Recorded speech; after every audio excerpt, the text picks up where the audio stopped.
There's something about a photograph that's mysterious. You point the camera, press the shutter, and a fraction of a second is carved out of time. And somehow, that moment can hold more than a moment.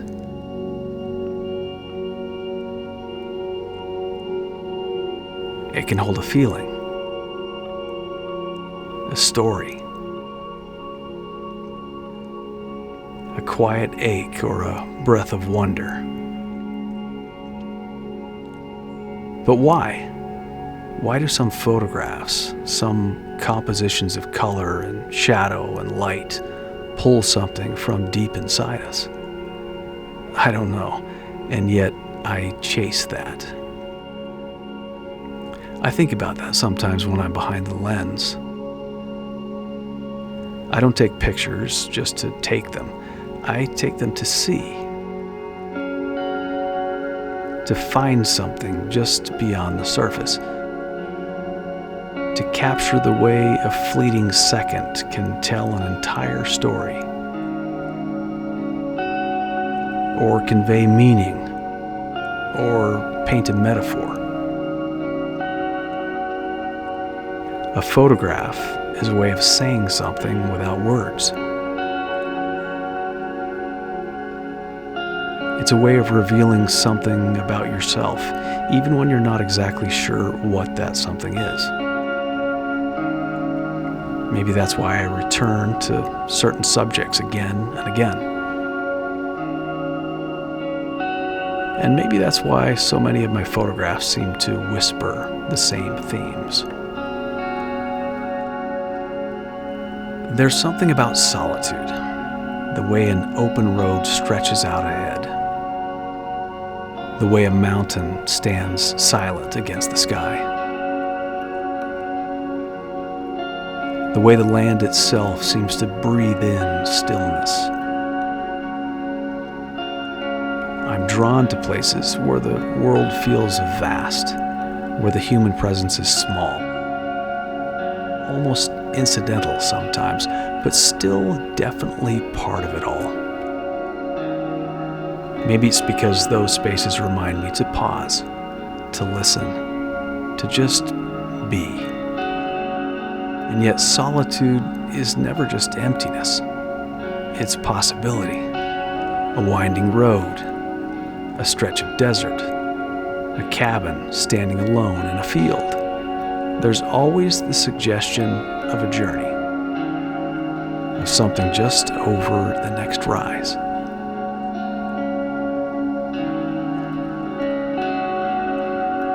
Maybe that's why motorcycles, trucks, and vans show up so often in my photos. They're not just machines. I tend to think of them as living things. They're the trusted companions and the way into the unknown. I imagine that whatever machine takes me to these places is seeing the beauty of it all too. We come around a bend together, and whatever vehicle I have at the moment is just as astonished as I am to see what I see.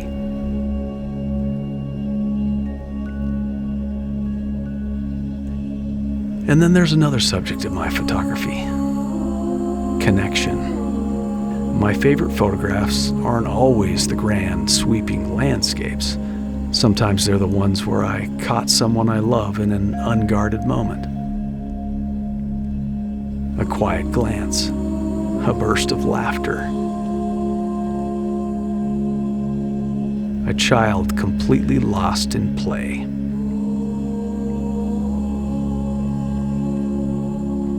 Those are the moments that tell you who they really are.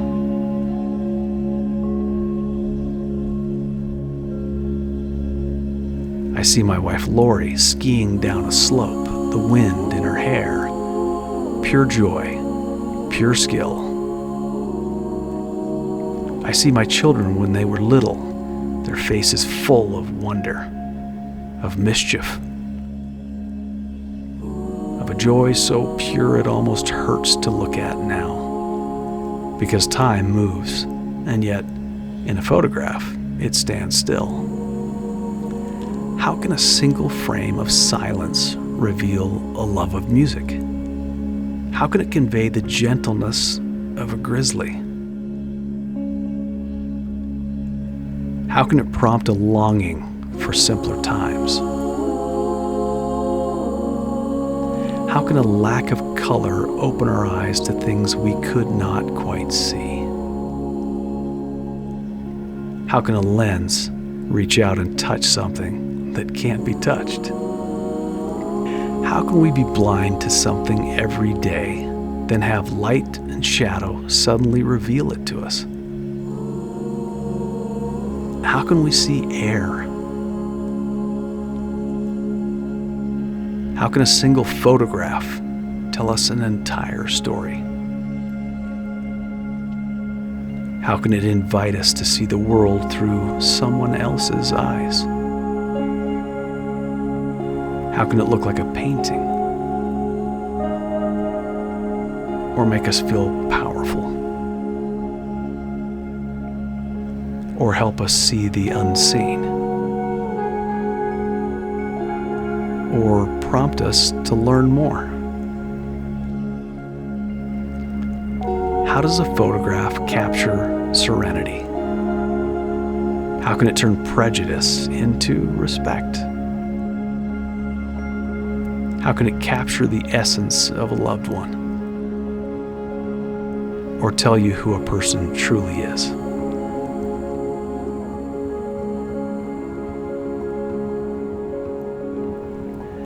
Water is another thing I seem to return to. Rivers, lakes, the ocean. Always shifting, always changing, never the same twice. But water isn't just a subject, it's a metaphor. It's movement, it's passage. It's gentle rocking that melts distractions and worries away. Sometimes it's a quiet stream winding its way through a canyon. Other times it's my daughter Emily and me leaping into a raging current. Or Natalie drifting weightless in a blue so deep it feels infinite.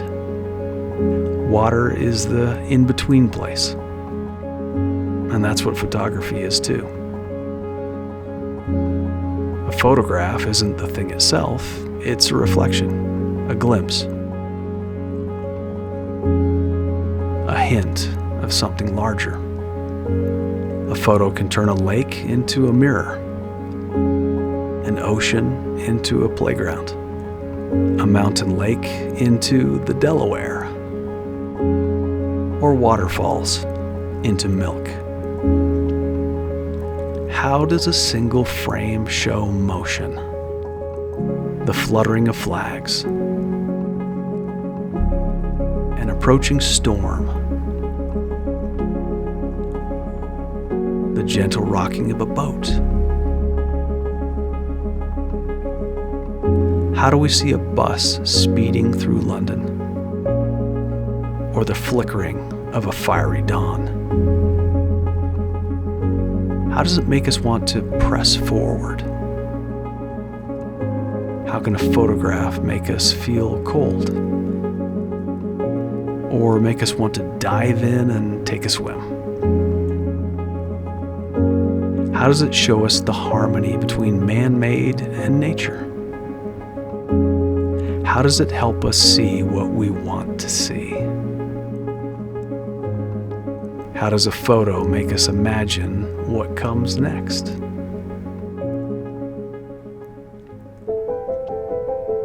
I also find myself drawn to what time leaves behind. An old door with a worn iron handle. A house empty and crumbling, but still standing, still holding its own kind of story. A barn against a stormy sky, the wood weathered by decades of wind and rain. These places speak if you listen. They whisper of hands that built them,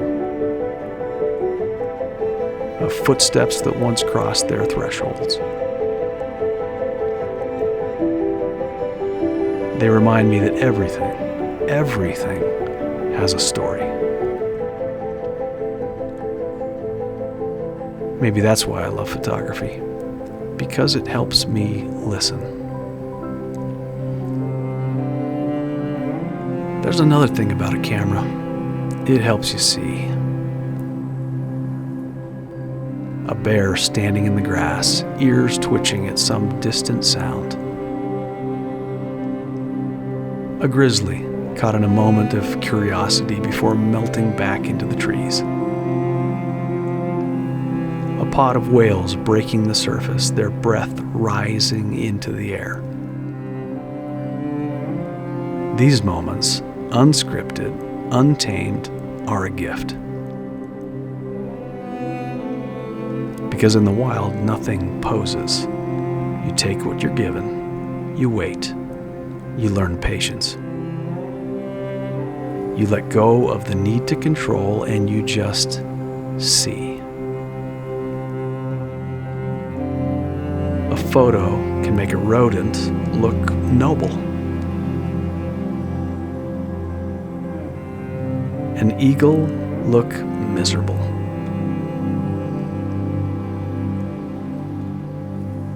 A sloth look happy.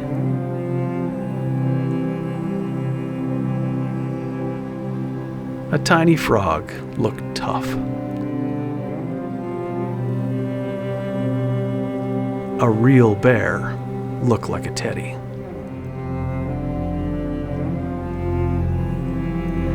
Why do certain photographs resonate? Why do some images stop us in our tracks while others slip away unnoticed? Maybe it's the mystery of it, the way light falls just right, or the way a moment holds a story too big for words. Maybe it's because every photograph is a question as much as it is an answer, and maybe we don't always need to know why. How can it be two things at once? The way solitude and companionship both find a home in my images. The way movement, adventure, and quiet reflection all seem to take turns making their way in front of my lens. It's a paradox. It holds stillness, yet it moves us. It captures time, yet it exists outside of it. It's precise, yet emotional.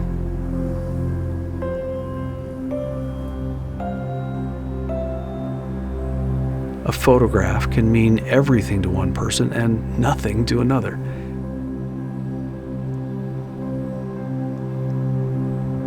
It's all there in an image, a lifetime of meaning wrapped in a single frame.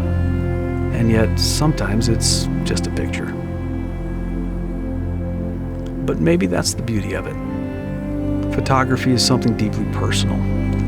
It's a way of saying, this matters. This moment, this place, this person, this light. This means something to me, and maybe, just maybe, it will mean something to someone else too. It's finding beauty in what's fleeting, in what's forgotten, in what's waiting just beyond the bend. It's holding on to something that can't be held, to find something that can't quite be named. To remember that in this brief life, there is light and shadow, stillness and motion, solitude and connection. And if you look closely, really look, there is always, always something more to see.